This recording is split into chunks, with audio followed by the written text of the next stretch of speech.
Well, during severe weather season, the National Weather Service works directly with our 6 News Weather Impact team to keep us safe. Chief Meteorologist Matt Farrell took a trip to our regional National Weather Service office in Fort Worth to take you behind the scenes on how they handle severe weather events. One of our most important partners during any weather event is the National Weather Service. Much like us here at 6 News, they also start preparing for severe weather days well in advance.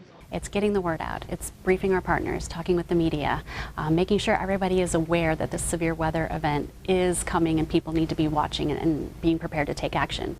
We work in unison with the National Weather Service in an effort to communicate vital weather information to the public leading up to a severe weather event to make sure you understand the impact ahead of time. A big piece of the puzzle is figuring out how the atmosphere is setting up on a potentially active day.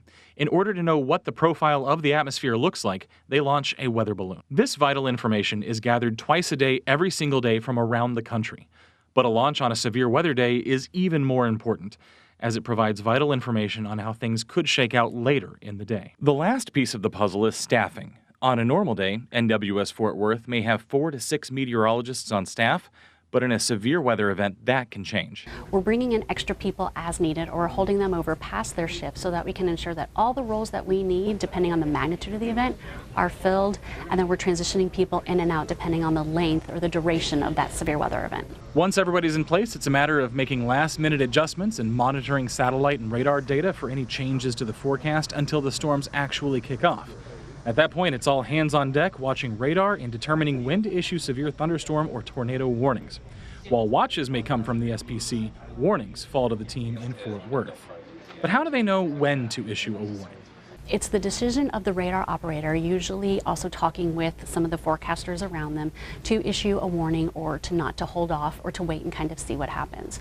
So a lot of radar analysis, a lot of group discussion at times, but a lot of it is really based on experienced and trained interpretation of that radar. This all sounds like a lot, but during severe weather, getting the word out quickly is key. The goal is 30 seconds. If we decide a warning needs to be issued, within 30 seconds, we should have the ability to have a warning out. At that point, the system can then make the warning live in less than 30 seconds. Meaning, from the time a meteorologist spots a threat to the time the warning is live in our system can be less than 1 minute. The quicker the process, the more time we can give you to prepare. And you know those warnings can save lives. Now that's just the short version of that story for our newscast. We have the full interview and more available to watch on the 6 Plus app. Yeah, you can download the app for free on your smart TV as our Weather Impact team gets you ready for severe weather season because it is fast approaching.